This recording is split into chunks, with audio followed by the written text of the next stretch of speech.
Now here's something. Baltic amber is one of the most common resins found in the world. The reason for this is that due to the vast forests of pine, their numerous deposits are so common they provide wonderful treasures from long ago. Ants are especially common in the Baltic amber, which comes from pine trees. Its resin is rich in sugar, so the ants often live amongst the trees, close to the easy source of food. One block found in East Germany has preserved one ant that is estimated to be about 48 million years old. Think of the birthday cake. But what makes this find interesting is another animal inside the amber. It's a mite, notorious hunters in the insect world, capable of traveling at great speed. These guys quickly latch onto their hosts, sucking them dry. They're also capable of destroying entire hives in one go. And within this piece of amber, the amber provides a display of their final struggle. In Southeast Asia, feathers belonging to something unique have been found from 80 million years ago. They were captured in resin during the Cretaceous period, a peak time for dinosaurs. The many feathers inside are from the Coelurosaur.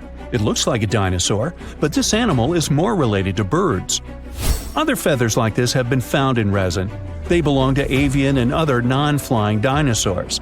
The discoveries have helped reimagine what dinosaurs actually look like. Still, dinosaurs may have had feathers instead of being completely bald. Of course, for most of them, the feathers weren't used for flying, but they helped the dinos stay warm. However, the feathers weren't all that was found, and a part of the Coelurosaur's tail is also preserved. Still, it's so small and ancient that its DNA hasn't survived to map their entire genome.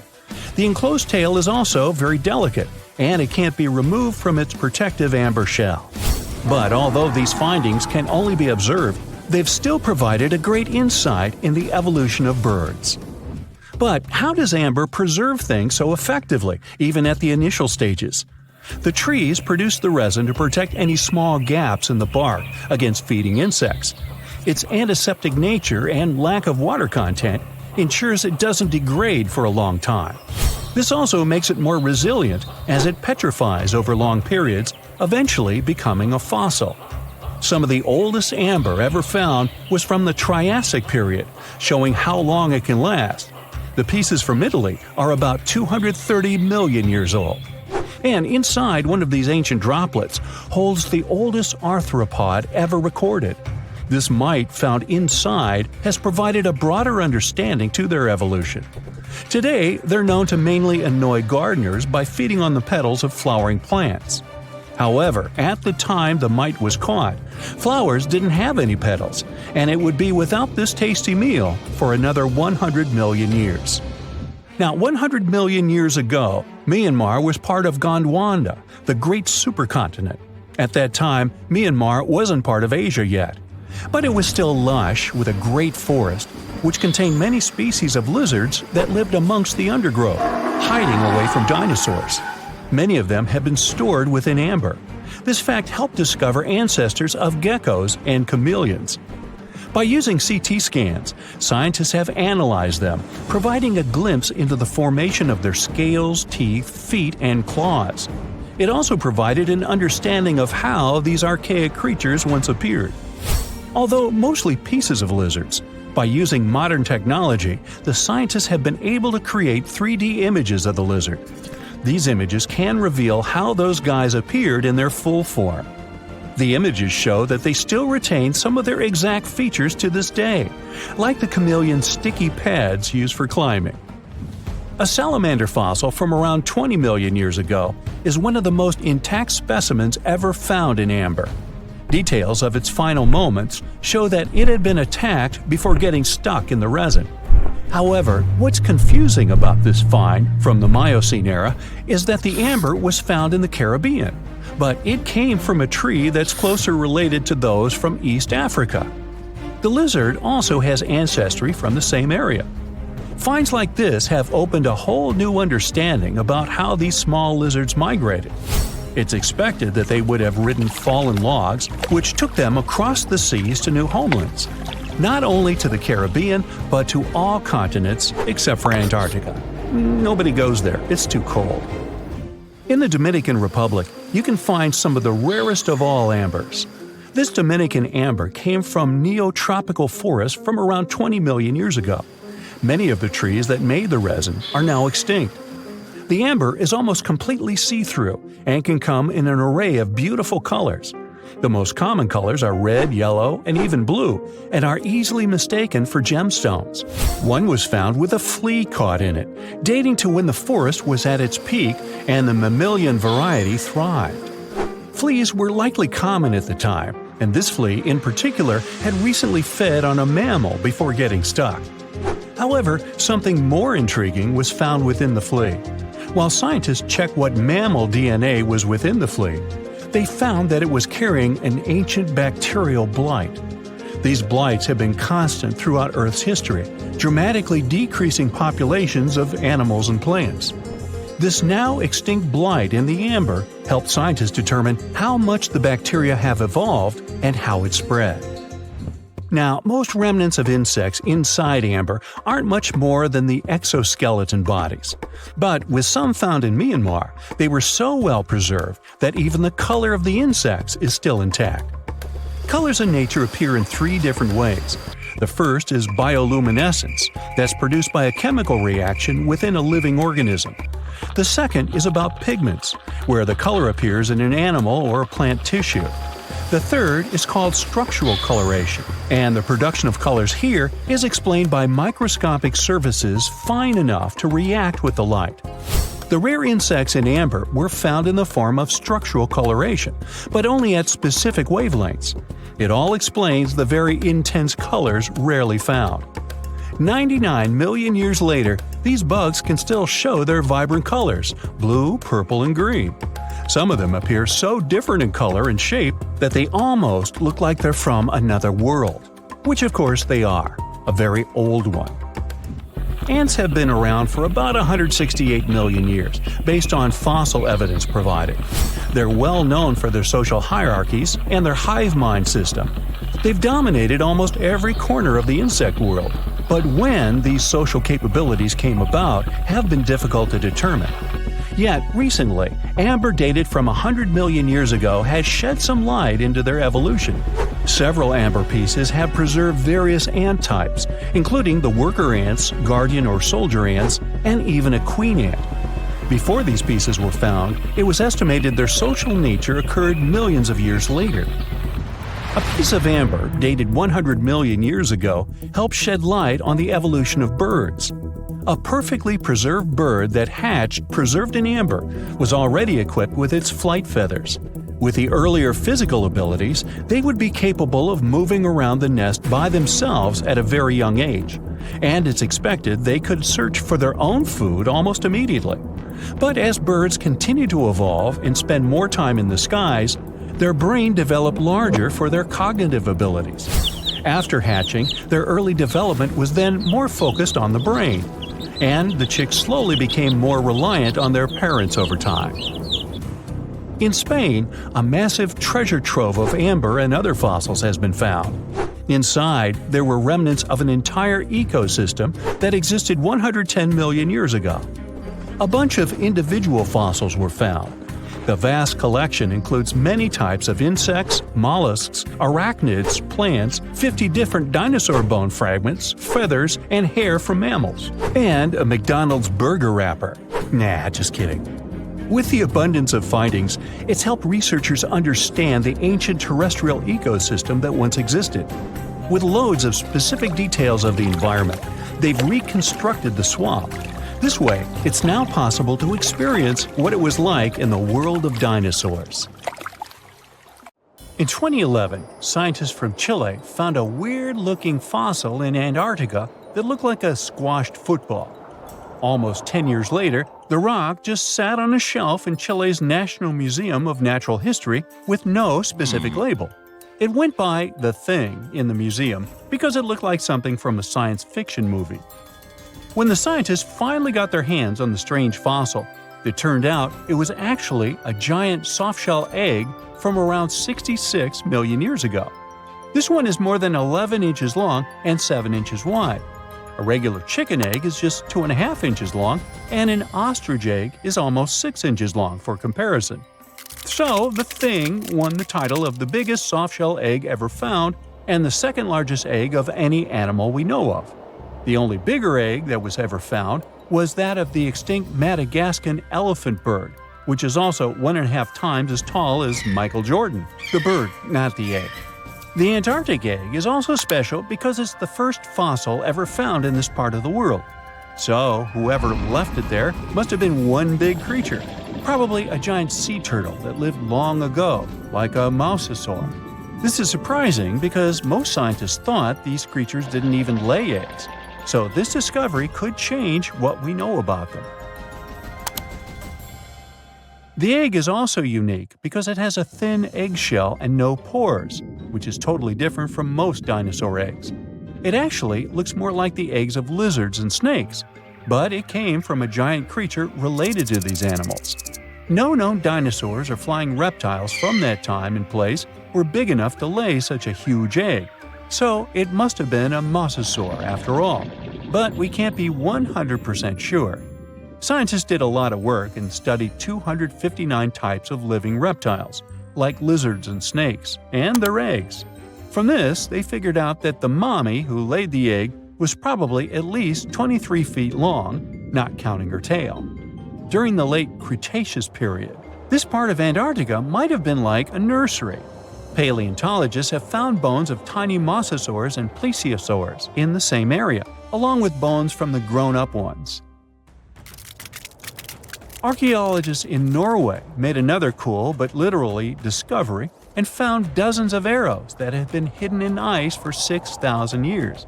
They were melting out of a large ice patch in the high mountains, covering an area of about 45 football fields. In 2014 and 2016, when the summers were extra warm, scientists went to an ice patch called Langfoni to look around. They also found lots of reindeer bones and antlers there.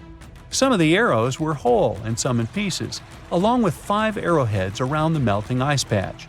This is more arrows than have been found at any other frozen site in the world.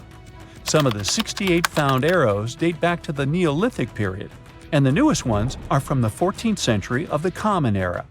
Ice is like the perfect time machine that can preserve whatever ends up there in an almost perfect condition.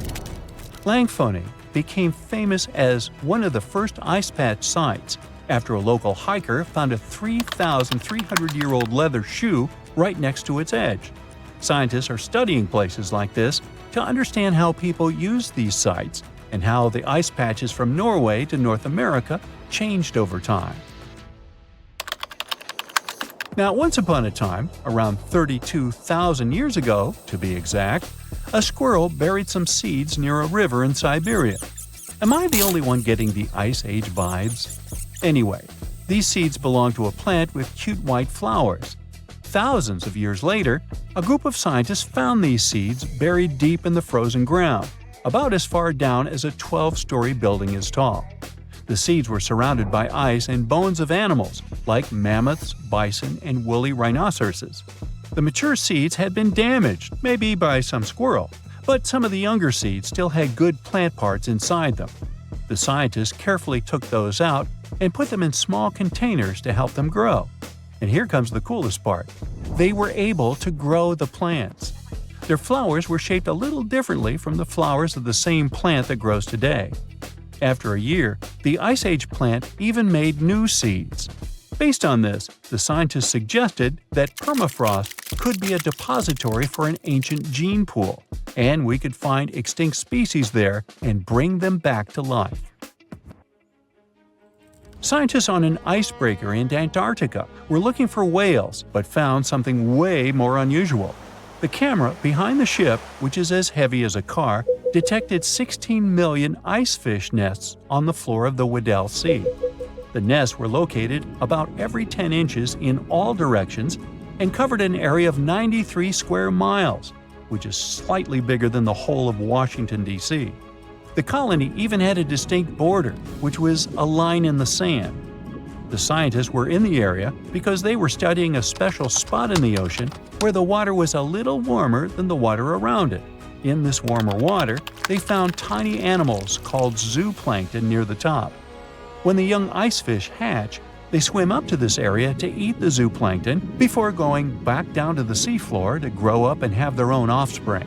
Since there was so much food, it made sense to see icefish in this warm water. But they didn't expect to find such a huge number of icefish nests, much more than anyone had ever seen before. New Zealand's Antarctic Heritage Fund found some old photo negatives in a hut in Antarctica. They turned out to be unique images from the Ross Sea Party.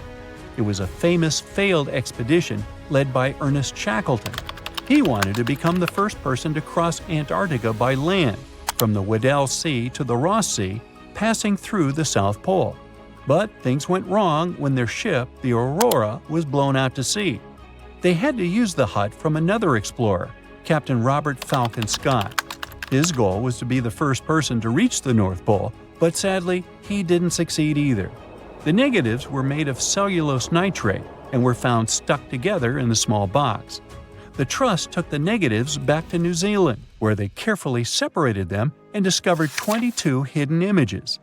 Many of the photos were damaged, but the Trust could still recognize some familiar places around McMurdo Sound, a well-known area in Antarctica. No one knows for sure who took the pictures. In December 2021, some scientists noticed a strange mark on the Larsen Ice Shelf, a giant sheet of ice off the eastern coast of Antarctica.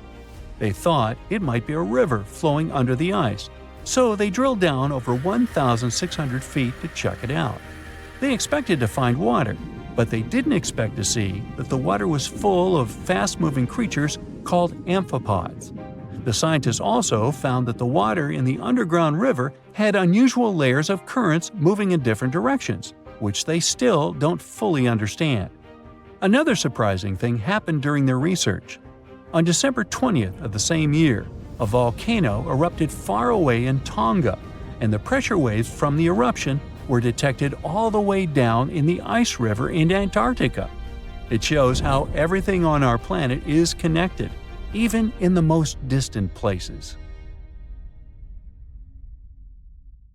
A piece of whale rib has recently been found in a North Carolina mine. Not a big deal, some might think. Hey, why can't a whale be a miner, right? But this fragment offers scientists a unique glimpse at the interactions between prehistoric sharks and whales from around 3 to 4 million years ago. The thing is, 3 tooth marks embellish the rib. That means that the whale was once badly bitten by an animal with a super powerful jaw. Judging by the spacing between the tooth marks, and it reaches almost 2.5 inches. This animal could be a mega-toothed shark. I'm talking about the megalodon. Or it could be a different shark species which was around at that time.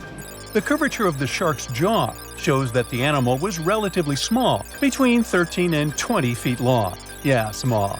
As for the whale, it seems to be the ancestor of a great blue or humpback whale. Researchers are amazed. You don't usually expect to find evidence of animal interaction and behavior preserved in the fossil record. After examining the sample carefully, they concluded that the shark must have gone away with a mouthful, but the whale had survived because most of the fossil fragment is covered with what is known as woven bone. It quickly forms in response to localized infection. Such bone isn't particularly strong, and later the body remodels it into compact bone tissue. But it takes time. The presence of this bone means that the healing was incomplete and the whale passed away 2 to 6 weeks after the unfortunate encounter. On the other hand, its demise could have been unrelated to the infection and injury. Only a handful of fossils show such kinds of interactions between ancient animals. You can often find bite marks on fossils indicating where the animal passed away and its carcass was scavenged. But this fossil is one of a few examples that not only show a wound inflicted by another animal, but also demonstrate that the prey survived. All fossils are exciting for paleontologists. Yes, they need to get out more. But some might look terrifying to regular people. For example, look at this picture of tentacle arms and octagonal-shaped heads. When it first appeared in mass media, internet users claimed that it was some ancient organism that had come from space. Others thought the story was fake. But in fact, both the picture and the fossil are real. The fossil is known as a mortality plate, a fossilized representation of a mass extinction event of one or several species. The fossil actually contains more than a dozen specimens of a type of marine organism called a crinoid. Despite their looks, crinoids were not plants but marine animals. This particular species lived deep underwater on the seafloor. Crinoids were related to starfish, sea urchins, and brittle stars. These creatures could attach themselves to the seafloor with stalks made up of flexible porous discs connected by soft tissue. The stalks were hollow, and that's where the animal's nervous system was located. Crinoids absorbed oxygen through thin-walled tube feet. The creatures usually reached the length of more than 8 inches and had 5 arms lined with leathery-looking, tentacle-like structures. They fed on plankton and sloughed off organic material. Now, even though these fossil finds seem to be super exciting, few creatures in the fossil record confuse scientists as much as the Tully monster. This curious sea creature sported a toothy, trunk-like snout and eyes splayed out on a rigid rod. But the most bizarre thing? It has been impossible to classify. Researchers have been considering a variety of organisms, for example, segmented worms, swimming slugs, and primitive eel-like creatures, since the monster was discovered in 1966. Recently, they have even tried to connect it to some species of jawless fish with a backbone-like structure. A team of scientists from Japan has used high-resolution laser scanners to examine the anatomy of Tully monster fossils in 3D. They concluded that the enigmatic fossil might be an invertebrate after all, and still, the true identity of the creature remains elusive. In the 1950s, amateur fossil hunter Francis Tully found a ghostly imprint of a torpedo-shaped organism with a huge tail fin in the Mizon Creek fossil beds in Illinois. Tully had never seen anything similar to the torpedo structure. He took his find to Chicago's Field Museum of Natural History. Paleontologists working there were baffled as well. Since then, scientists haven't been able to determine where the creature fits on the phylogenetic family tree, or where they should spend Thanksgiving. In 1741, an explorer and captain named Vitus Johansen Bering led an expedition to map the coast of Alaska. The ship he was on got shipwrecked on what later became known as Bering Island, and they got hungry. Half the crew survived thanks to the discovery of an extremely large sea cow. With the meat of these animals nourishing them, the sailors managed to build a small ship from the wreckage and return home. On their way back, a scientist who was among them spent his time documenting the animals and plants they had found. The sea cow was particularly interesting because without it, the crew wouldn't have survived. These animals were more than 26 feet long and weighed around 10 tons. All sea cows are member of the order Sirenia, marine mammals more closely related to elephants than cows. The scientists describe them as having black skin, a small head, and stubby forelimbs. Those sea cows floated on the water's surface, munching on kelp. After the information about these animals became widespread, sea otter fur trading expeditions made use of that convenient depot en route. Sea cows were docile and could be easily hunted. Long story short, within 27 years after the scientists mentioned those animals, they were driven to extinction. But it's not the saddest part. The fossil record reveals a much deeper and darker history. Fossils of sea cows have been discovered all over the world, from Japan to Mexico. It means that the animal once thrived in the vast kelp beds around the entire North Pacific Rim. That small population discovered by the expedition was probably the last remains of a once much larger and way healthier population. More likely, Aboriginal hunting had already reduced the numbers of these animals to near extinction levels, and the final blow came from Western hunters. The living close relatives of those ancient sea cows are rarely hunted today. Still, they're under threat of extinction themselves. To some, this amazing fossil might look a bit disturbing. Slaves' lentils are fossils that belong to animals called nummelites. They lived and thrived in a warm, shallow sea covering part of Egypt around 40 million years ago. The name nummelites hints at the fact that larger specimens resemble coins, and in Egyptian folklore, they're even referred to as angel's money. These creatures have a simple, single-celled structure, which contrasts with their super intricate skeleton.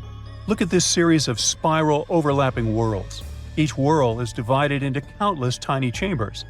Nummelites can grow to be 4 inches in diameter, and still, they are the fossils of single-celled animals related to amoeba.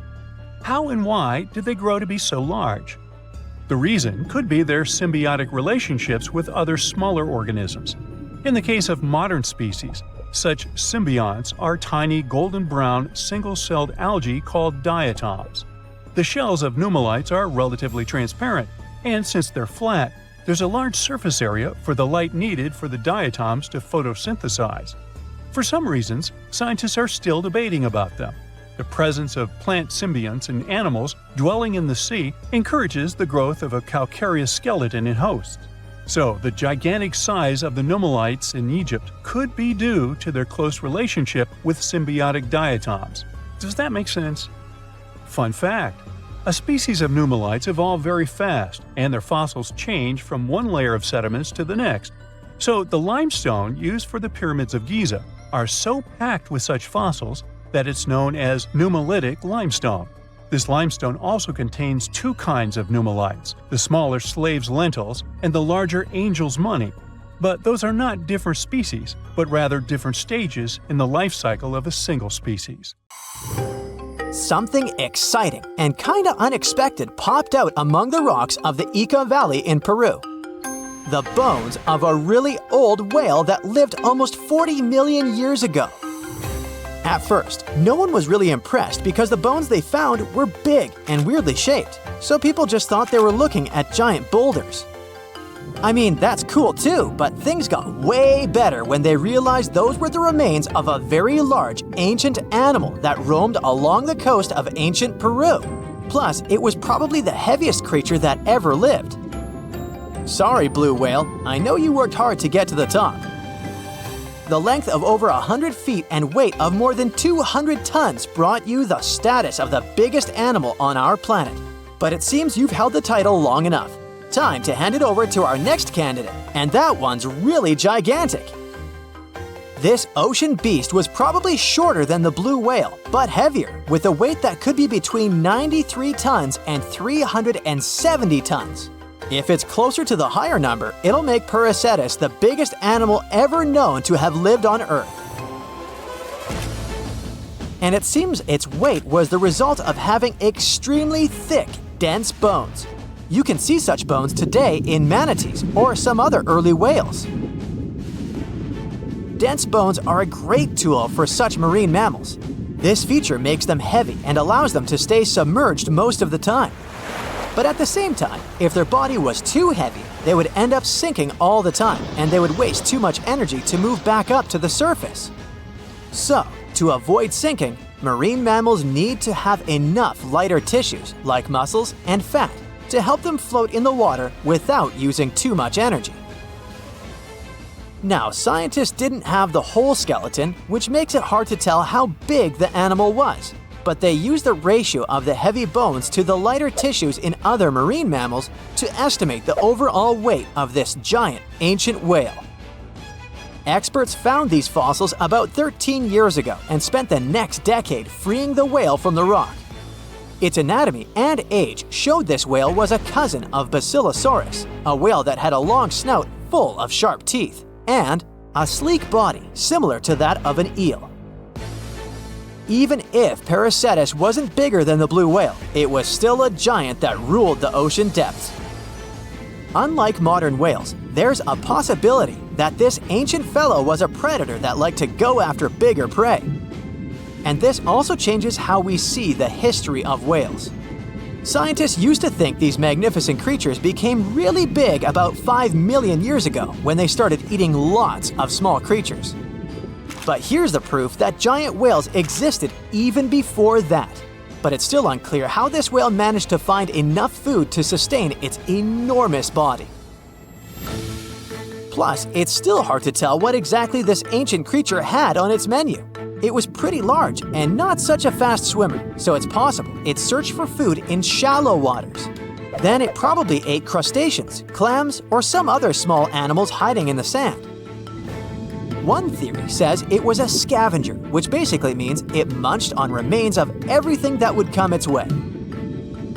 It's not so unusual to find marine animals in deserts. Many of these regions used to be covered with water anyway. The Sahara in Africa is a perfect example. About 50 to 100 million years ago, this was not a dry desert, but a shallow saltwater body called the Trans-Saharan Seaway. The land is not wet there anymore, of course, but people who lived in that area knew about it because they used to find old shells across the desert. The sea was about 164 feet deep. That sounds enough for a nice swim. Some would say this area looked like modern Puerto Rico, with lots of sun and shallow water. Mangrove forests were a common thing as well as seafloors covered with mollusks, like snails and clams. The marine sediment that was left behind after the sea had dried up is full of different fossils. And the animal that lived in that ancient underwater world didn't look friendly. Plus, they were much bigger than their relatives from modern times, so a regular-sized human would end up as a snack, not even a whole meal. Normally, when animals live on small islands, they can become much bigger than their relatives from the mainland. This is something we call island gigantism, and it happens because there are more resources or fewer predators on islands. Maybe the same thing happened in the Trans-Saharan Seaway. Even though it wasn't an actual island, the water moved in and out, which created little pockets of water. And specific conditions in these pockets might have helped animals grow bigger. So we're talking about giant sea snakes, catfish, and fish that no longer exist today. One had incredibly strong jaws, and the animal used them to eat hard things and even crush shells. Their teeth showed they were fierce predators other animals had every reason to be afraid of. They went through some changes when it came to diet, similar to some types of piranhas. And the competition to get to the top of the food chain wasn't a joke. Not when there were also such large predators as sharks, crocodiles, and ancient relatives of elephants. Sahara went through different phases. If you could use a time machine and take a peek at Earth's largest hot desert as it was about 6,000 years ago, you wouldn't have to struggle with sand and heat. You'd have a nice walk through a green and pretty lush place. In the past, people who lived in that area didn't leave drawings on cave walls that showed camels, sand dunes, and scorpions. All those things you'd see in today's Sahara. Instead, they drew crocodiles. That's additional evidence that the Sahara used to have a lot of water and plants enough to support these big yet scary animals. Around 3 billion years ago, Earth might have been mostly covered with water. Today, it's about 71% of its surface, but it seems that our planet used to be a giant ocean world with no continents at all, just some scattered islands. Scientists studied special rocks in Western Australia that formed in a place deep under the ocean called a hydrothermal vent system. To explain this better, it's important to mention two common oxygen types, O16 and O18. O18 is heavier because it has extra neutrons. O16 evaporates from water more easily, and as researchers studied an old ocean floor, they found a lot of O18, more than in today's oceans. This way, they realized ancient Earth had less dry land than Earth today. Australia is a good spot to conduct these studies because a long time ago, it also used to be a beautiful place with large animals and lush rainforests. But as time went by, the land became drier and Australia had more deserts formed, such as the Great Victoria Desert. Rainforest remained only on the edges of the continent. What happens with deserts across the globe is called desertification.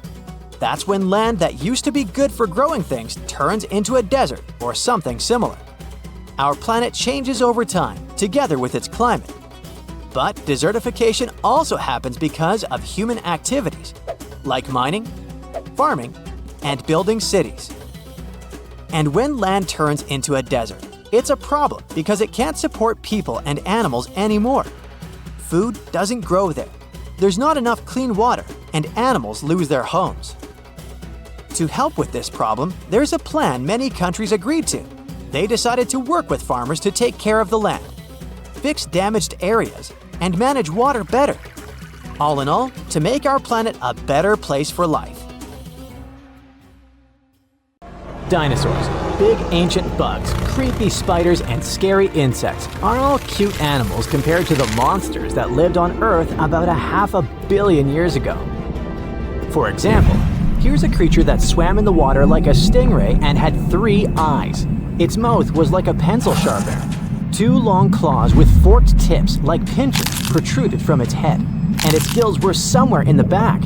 This is not a thing from a sci-fi movie. This is Mosaura. Its remains are preserved in excellent condition. Let's look at it more closely and study other similar monsters. The Cambrian Explosion. Remember this name. This period is also called the biological Big Bang, the time when a huge number of different living creatures began to appear in the ocean, large, small, and tiny. The ancestors of almost all modern animal groups were most likely born during the Cambrian Explosion, which lasted from 541 to 485 million years ago. It was a time when the first truly effective and terrifying predators appeared on Earth. One of them was Mosaura. It's only the size of an index finger, but you would never want to meet such a creature while swimming in the sea. It's scary to imagine what it could do with its pencil sharpener-shaped mouth. And you probably wouldn't be able to hide from it because, come on, it had 2 eyes on the sides and 1 big eye on its forehead. Mosaura belonged to a group of arthropods. Scientists called it a sea moth since it reminded them of a moth. This thing used a flap-like apparatus similar to wings to float in the water like a stingray. This monster was quite creepy, but its appearance may seem familiar because it's a distant relative of modern spiders, crabs, centipedes, and moths. Scientists found several 506 million-year-old Mosaura fossils, but unlike many other similar finds, these ones have been preserved in excellent condition. The found fossils showed sharp claws, a toothy jaw, and large gills in the tail section. Some parts of the fossil were so clear that they revealed the details of the creature's internal anatomy, including parts of its nervous and circulatory systems and digestive tract. It had jointed limbs like those of modern insects and crustaceans. When this monster swam in the sea, it probably grabbed its prey with long spiked claws sticking out of its head. Many Mosaura relatives have claws covered with multiple spikes, which help them grab food. But that ancient creature had smooth claws forked at the tips. That is, it grabbed the prey with those tongs, using them like chopsticks, and then brought it to its mouth. Of course, this is an assumption, and nobody saw how this creature actually did it. Unlike many other similar animals, Mosaura's posterior segmented body was studded with gills. Scientists don't know why this was necessary, but they assume that such an unusual breathing system helped to adapt to an environment with low oxygen content. Perhaps Mosaura led a very active reproductive lifestyle that required high oxygen consumption. Creepy, dangerous, and reproducing fast. An excellent set of qualities for one of the most dangerous predators of antiquity.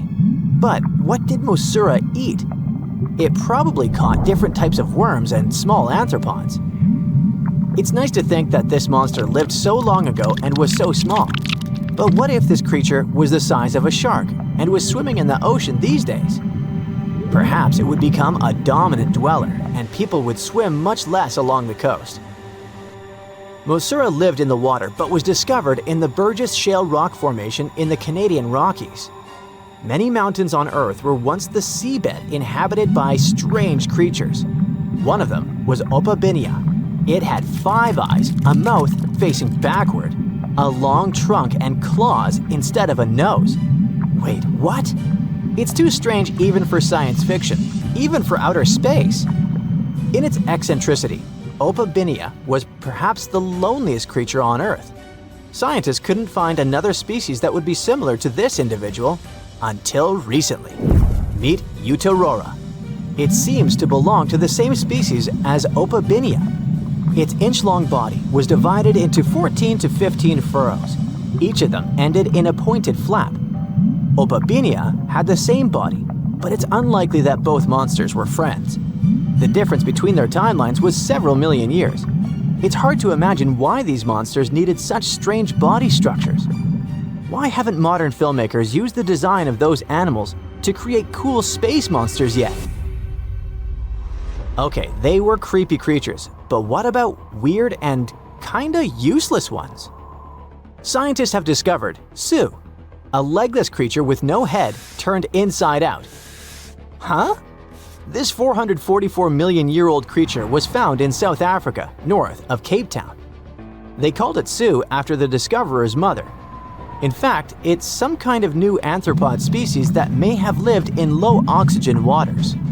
This creature was turned inside out, and the outer shell with the legs and head was lost. Thanks to mineralization, muscles, tendons, and even Sue's intestines were preserved on the fossil. It's a great success to find such detailed remains of an ancient creature. However, scientists still can't determine the evolutionary history of this species. They're sure that it was a primitive marine arthropod. Okay, we can see that 500 million years ago, Earth was filled with creepy monsters, which fortunately are now extinct. But what about trees? Were they the same as we see now? Or was there something else? Something creepy? Oh yeah. Scientists have discovered a new kind of living organism similar to a tree or a mushroom. It was gigantic and had a very minimalistic design. Meet the Prototaxites. It's basically just a big stick with a round end poking out of the ground. It was smooth, didn't have the usual tree bark, and looked more like a mushroom without a cap. But scientists have recently found out that it wasn't a mushroom at all. Prototaxites probably belonged to a previously unknown branch of life. Prototaxites is considered to be the first giant organism in the history of the planet that lived on land. It existed about 420 to 375 million years ago during the Devonian period. It was the time when plants began to spread across dry land, forming large forests. Over time, they began to grow leaves and form roots in the ground. Then, the first seed plants appeared. The real colonization of land began. The first arthropods, such as centipedes, arachnids, and other unpleasant creatures, began to walk among those forests. Meanwhile, the water was filled with a huge biodiversity. There was a giant supercontinent on the planet, and smaller parts began to break off it. During this period, Prototaxites towered over the land. Some of these things reached 26 feet high and 3 feet wide. It's like a 3-story house and as thick as a palm tree. But what was it? A plant? A mushroom? Algae, perhaps? Scientists discovered them in the middle of the 19th century, but only in 2007 did they conduct chemical analysis. Research showed that it was most likely a giant mushroom, but in 2025, scientists refuted this conclusion. It turns out this may have been an unknown life form that existed separately from the kingdom of fungi, animals, plants, and protists. Scientists noticed that the inner part of Prototaxites consisted of a number of tubes. There are similar tubes inside mushrooms, but the tubes of that ancient living thing branched and joined differently.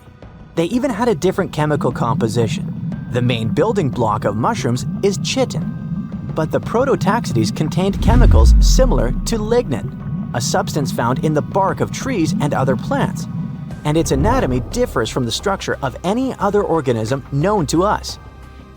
What were they doing on Earth? Just chilled and enjoyed the bloom of life? Did they produce some kind of fruit, like a banana with eyes and claws? Scientists don't know. What if it was something that was brought to Earth from outer space? What if they were flowers planted by another civilization? What do you think? Ooh, from giant spiders to venomous snakes, we all get freaked out by Australian creatures. Yeah, me too. But newly discovered fossils show that things were way more dangerous 120 million years ago, when this land was completely ruled by massive razor-clawed megaraptors. Yeah, I'm glad I wasn't around then. These dinosaurs were about 26 feet long and walked on 2 legs, just like the famous T-Rex. They were fast, fierce hunters, with a superpower: their hug. Yep, their massive, muscular forearms had huge curved claws, perfect for grabbing and holding onto prey. Uh-oh. They would wrap their arms around their poor victims, just like a hug, and trap them with no chance of escape. And even though their teeth were quite small, they were still sharp enough to rip through flesh. The first time we heard about megaraptors was in the late 90s, when a paleontologist discovered their fossils in the region of Patagonia, Argentina. Since then, no one has ever found a complete skeleton, only fragments. But probably the most important one yet was uncovered in Australia at the beginning of this year. Researchers were exploring Victoria's stunning coastline when they stumbled upon megaraptor fossils. First, they spotted bones from its lower legs and a few vertebrae washed up on the beach. Even though they were working with just a couple of fragments, a deeper analysis confirmed that these belonged to a megaraptor. And not just any megaraptor, it was the oldest one ever discovered. This discovery gets even more exciting because it adds weight to the theory that these dinosaurs might have originated in Australia. But we already knew that they roamed the land down under since early 2023, when researchers found the top of a megaraptor skull in the country. So let's rewind a bit. We first found their remains in Argentina, right? Right. But then, years later, researchers found fossils of the same family of dinosaurs on the other side of the world, in Australia. If the ones in Oceania were older, how did these creatures end up in South America? Of course, they didn't fly there. They didn't cross continents by swimming either, although there is a theory that they could swim.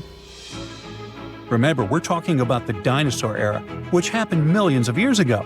And back then, Australia and Argentina were actually pretty close. Basically, they were one. Both lands were part of the supercontinent known as Gondwana, and they were connected through Antarctica. Wait, but wasn't this path freezing?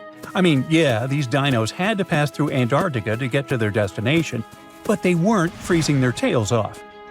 This all happened during the mid-Cretaceous period, when the weather was super warm. Back then, the poles were covered in plants, not ice. So let's just say they took full advantage of the good weather to make the crossing. Now, about 180 million years ago, Gondwana started to break apart. At some point, Australia drifted away from the supercontinent, cutting it off from other landmasses, including South America.